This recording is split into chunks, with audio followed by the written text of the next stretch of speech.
यह अदालत इस तलाक को मंजूर करती है। जज साहब की इस घोषणा ने कोर्ट में खड़े अभिनव और रुचिका के चेहरों की चमक धूमिल कर दी। दोनों की जिंदगी का फैसला हो चुका था। दोनों अब विवाह बंधन से मुक्त थे, लेकिन यह उनकी खुशी का कारण था या दुख का, कहना मुश्किल था। उनके रिश्तेदार और एडवोकेट प्रसन्न मुद्रा में विजयी मुस्कान के साथ कोर्ट के परिसर से बाहर आ गए। अभिनव का दिल टूट चुका था। भारी कदमों से चलता हुआ वह बाहर कॉफी हाउस में जा बैठा। रुचिका भी स्कूटी पर सवार होकर जाने लगी। उसका चेहरा भावहीन था, जिसे पढ़ने में वह असफल रहा। जीवन के ऐसे क्षण बहुत विचित्र होते हैं जब हार जीत को समझना ही कठिन हो जाता है। दोनों परिवारों के रिश्तेदार जा चुके थे। दोनों एडवोकेट जो कोर्ट में एक दूसरे से बेइंतहा झगड़ा कर रहे थे, अब एक दूसरे के हाथ पकड़कर प्रेम से चाय पी रहे थे। किनकी जिंदगी टूटी, किनके सपने बिखरे, किसी को इससे कोई मतलब नहीं था। सभी रिश्तेदार और परिजन अपनी आन बान शान पर आई तोहमत को तलाक रूपी परिणाम में बदलकर अब रुखसत हो चुके थे। अब उनकी दखलंदाजी की कोई और संभावना नहीं बची थी। रुचिका अब उसके सामने से गुजर रही थी। एक नजर उसने अभिनव को देखा। दोनों ठिठके भी, लेकिन शायद अहम की दीवारें भावनाओं से ज्यादा मजबूत थीं। वह स्पीड बढ़ाकर निकल गई। उसका आक्रोश शायद स्कूटी की स्पीड पर निकल रहा था। तभी तेज कर्कश आवाज गूंजी और अभिनव ने रुचिका की स्कूटी को सामने से आती कार से टकराते पर बेसुध पड़ी थी। सिर से बहते खून को देखकर वह घबरा गया। वो फौरन उसे उठाकर ऑटो से अस्पताल की ओर दौड़ पड़ा। रुचिका की आंखें मुनती जा रही थीं। अभिनव का डर बढ़ता जा रहा था। अस्पताल में उसका इलाज शुरू हो गया, लेकिन उसे इस हालत में छोड़कर वह जाने को तैयार नहीं था। नियति के खेल भी देखिए कितने अजीब होते हैं। इंसान जब करीब हो तो दूर हो जाते हैं, और दूर रहने पर मोहर लग जाए तो नजदीक आना संयोग बन जाता है। ज्यादा दुखद पहलू तो यह था कि एक्सीडेंट की खबर उसके भाई भाभी को मिल चुकी थी, लेकिन अभी तक दोनों का अस्पताल में आगमन नहीं हो पाया था। खून के रिश्ते अक्सर विपरीत अनुभव देते हैं। रुचिका के माता पिता तो थे नहीं, बस भाई और भाभी थे। भाभी सुप्रीम कोर्ट के एडवोकेट से कम नहीं थी। दूसरे रुचिका के बड़े जीजा भी कुछ ज्यादा ही समझदार थे।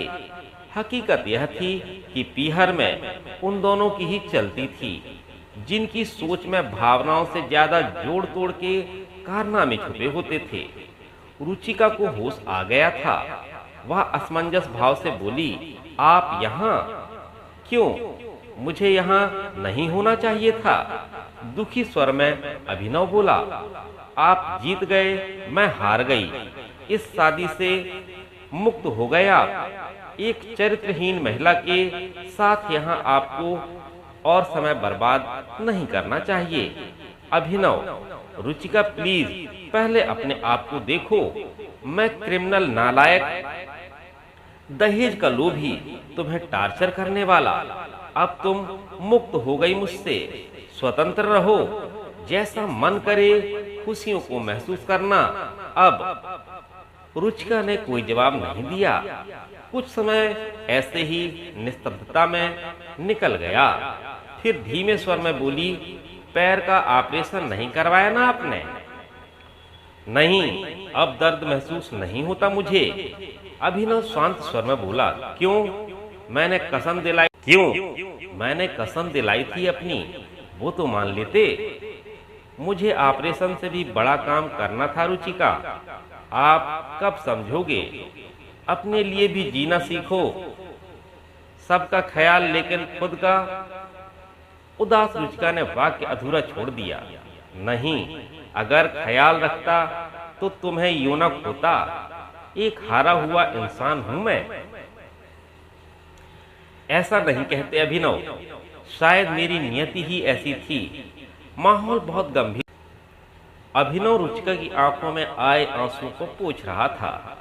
सुनो, आप मुझे वो कोट डिक्री वाले 6 लाख रुपए मत देना। अरे नहीं, वो तो मैं जरूर चुकाऊंगा, तुम्हें चाहे खुद को बेचना ही क्यों ना पड़े। अभिनव दृढ़ स्वर में बोला, प्लीज अभिनव, मुझे नहीं लेने पैसे। क्यों, अब क्या हुआ?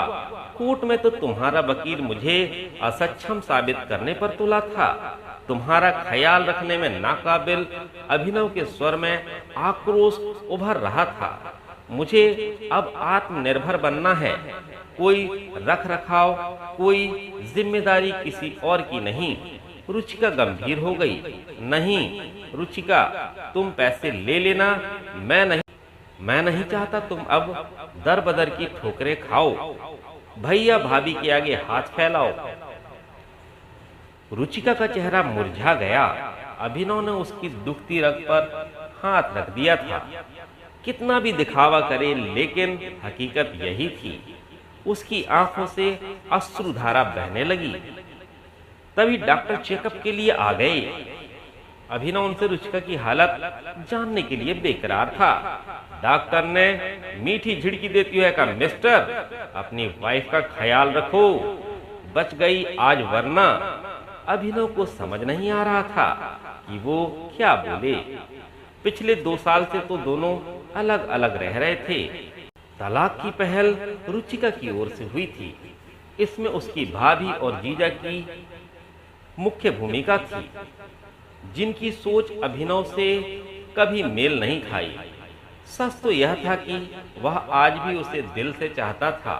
तलाक को रोकने के लिए उसने कई बार प्रयास भी किया, लेकिन बातचीत या संपर्क स्थापित हो ही नहीं पाया। में भी दोनों बोलने को हुए, लेकिन भाभी दीवार की तरह हमेशा बीच में खड़ी मिली। डॉक्टर जा चुके थे। रुचिका फिर बोलने लगी, आप घर जाइए प्लीज, आपकी मम्मी खुशखबरी सुनने को तड़प रही होंगी। तुम्हें इस हाल में छोड़कर कैसे जा सकता हूँ? दुखी मन से अभिनव बोला, अरे अब हमारा रिश्ता ही क्या रह गया है? एक मुहर ने तुम्हें आजाद कर दिया है, तुम मुझे ही दोष क्यों दे रही हो? तलाक के पेपर्स तो तुम्ही ने भेजे थे। चलो छोड़ो, अब सब बदल गया है, अलग रास्ते, नई जिंदगी, इस फॉर्मेलिटी को छोड़ो। रुचिका की हंसी के पीछे का दर्द साफ झलक रहा। एक बात पूछूं, क्या तुम्हें सच में लगता है कि मेरे किसी और से प्रेम संबंध थे? अभिनव ने उदास स्वर में पूछा। नहीं, मैं जानती हूँ आप ऐसे नहीं हो, तो फिर तुमने कोर्ट में मेरे लिए ऐसी बातें क्यों कही? इसलिए ताकि आप मुझसे पीछा छुड़ा सको। आपके घर वाले यही तो चाहते थे कि मैं आपकी जिंदगी से दूर हो जाऊं। अभिनव कुछ और बोल पाता, उससे पहले ही रुचिका के भाई भाभी दंदनाते हुए आ पहुंचे। भाई अब अभिनव पर गरजते हुए, मिस्टर, अब क्या जान लेकर ही मानोगे मेरी बहन की? अभिनव खून का घूंट पीकर रह गया। वहां हंगामा खड़ा करना व्यर्थ था। भाई रुचिका को समझा रहा था कि सब अभिनव का ही किया धरा है, वो बदला लेने के लिए उसकी जान तक ले सकता है। रुचिका अब और चुप नहीं रह सकी। प्लीज मुझे अकेला छोड़ दो, मैं अब जीना नहीं चाहती। अभिनव का घर पहुंचते ही उसे एक और झटका लगा। ड्राइंग रूम में बहन बहनोई वगैरह सब जीत का जश्न मना रहे थे। टेबल पर मिठाई सजी थी। मानव मन की ऐसी विचित्रता पर उसे, क्या इंसान इतना असंवेदनशील हो सकता है? व्यथित मन से वह अभी भी अपनी जीत हार को समझने में लगा था। रात के 9 बज रहे थे। बिस्तर पर पड़ा अभिनव करवटें बदल रहा था। उसे आज जीवन का कड़वा सच महसूस हो रहा था। रिश्ते की अहमियत तभी समझ आ। रुचिका 2 साल पहले घर छोड़कर जा चुकी थी, पर एक उम्मीद थी कि वो वापस जरूर आएगी। लेकिन आज कोर्ट की मोहर ने वह उम्मीद भी खत्म कर दी। उसकी आंखें नम हो गई थीं। अलमारी में आज भी रुचिका की कुछ साड़ियां, कपड़े रखे थे, जिन्हें अभिनव ने स्मृतियों की धरोहर समझकर सहेज रखा था।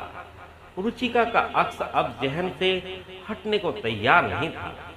भले ही वह कड़वा बोलती थी, लेकिन उसकी हर जरूरत को बिना कहे समय से पहले समझ लेना उसकी खूबी थी।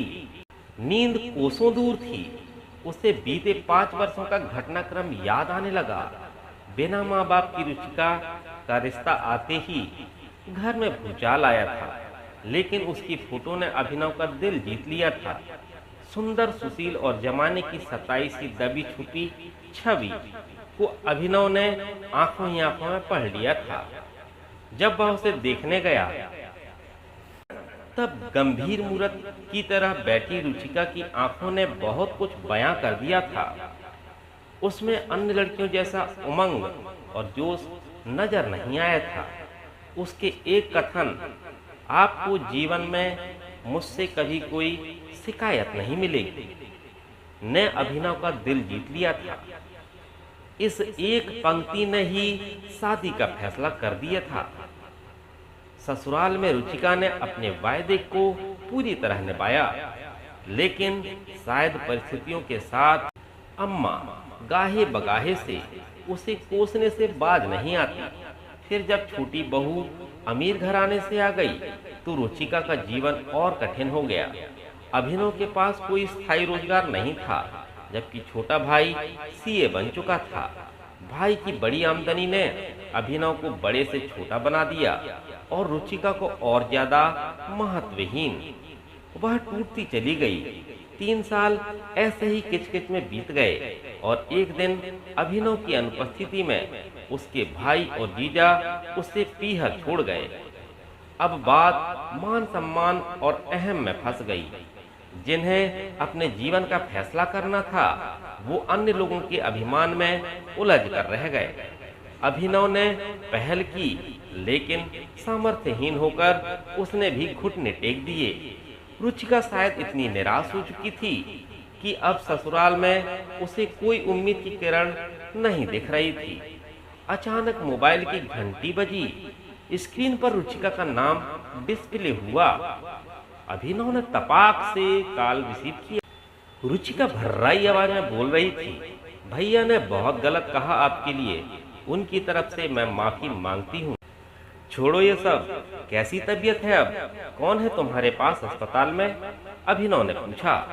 कोई नहीं है, अकेली हो? खाना खाया या नहीं? नहीं, इच्छा नहीं खाने की। हद, मैं आता हूँ। अरे नहीं, आप परेशान ना हो। पागल हो? रात में तबीयत बिगड़ गई तो कुछ नहीं बिगड़ेगा। कुछ नहीं बिगड़ेगा अभिनव, मौत मेरे नसीब में नहीं। प्लीज रुचिका, ऐसी बातें मत करो। मैं अभी भी तुमसे प्यार करता हूँ। अभिनव ने एक पल की भी देरी किए बिना अस्पताल का रुख किया। थोड़ी देर में वह रुचिका के सामने था। होटल से उसने खाना भी पैक करवा लिया था। रुचिका के चेहरे पर चमक साफ दिख रही थी। मुझे पता था आप जरूर आओगे। लो खाना खाओ पहले। कैसा हाल बना लिया है तुमने? अभिनव लाड़ से बोला। नहीं, हालत तो आपकी ज्यादा खराब है। दवा नहीं लेते आप? अरे दवा वगैरह सब लेता हूँ, पैसे भी हैं। अब 4 लाख जमा कर लिए हैं, वो तुम ले लेना। रुचिका उसे भारतीय पति पत्नी का संबंध सदैव अप्रचारित किस्म का होता है। जरूरत के समय यह ज्यादा प्रगाढ़ साबित होता है। रुचिका हाथ धोना चाहती थी। अभिनव ने उसे सहारा देकर उठाया और बाथरूम की ओर ले जाने लगा। कुछ देर बाद दोनों मनपसंद सब्जियां देखकर रुचिका पूछ बैठी, आपको अब भी याद है मुझे क्या पसंद है? क्यों, तुम्हें क्या लगता है कि मैं तुम्हें भूल सकता हूँ? अभिनव ने भावपूर्ण स्वर में पूछा। रुचिका मौन रही। दोनों खाना खाने लगे। अभिनव ने उसे सहारा दे रखा था। सहारा शारीरिक, मानसिक और आत्मिक, जिसकी जरूरत प्रायः सभी को रहती है। कुछ पल की मौन स्तब्धता के बाद अभिनव बोला, रुचिका मेरी एक बात मानोगी क्या? वापस चलो तुम, मुझे तुम्हारी जरूरत है। रुचिका के मुंह से शब्द उच्चारित नहीं हो रहे थे। उसका सिर अभिनव के सीने से सट गया। अभिनव ने उसे बाहों में भर लिया। पूर्व में हुई गलतियों को दोनों ने समय रहते सुधार लिया। तो दोस्तों, कैसी लगी कहानी? यदि कहानी थोड़ी भी पसंद आई हो तो कमेंट करके जरूर बताइएगा। तो इसी तरह की और कहानियां भी लाता रहूंगा। तो दोस्तों, चलता हूं, मिलता हूं फिर अगले वीडियो पर। तब तक सभी को राधे राधे, बाय बाय दोस्तों। तब तक आप अपना बहुत बहुत बहुत ख्याल रखिएगा। मिलता हूं अगले वीडियो पर। बाय बाय दोस्तों।